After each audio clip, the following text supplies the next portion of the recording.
Hello guys and gayas. I just want to make a quick video about growing cauliflower in the heat of the summer. We're going to replant it in August for a fall harvest so we can get actual what you would call normal cauliflower. But what most people don't know is that cauliflower like this that's bolting, see, you see the little one down there that's doing really good, but ones that bolt like that, you can grow these in the summer just specifically for those.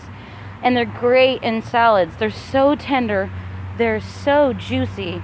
They're just as delicious, if not more, than the whole cauliflower head you see there. And so I've put them in a bag. And then you just put them in the refrigerator and add them to your salads or stir fries. They're amazing.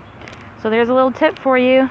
And also, if you want some great, delicious cooking greens or salad greens that are just the most amazing leaves I've ever tasted, who would have thought, are sugar beets.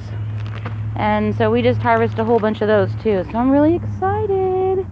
So that's it for now, and coming up for my next video, I'm going to tell you guys about how to make your own vegetable broth. Thanks for watching.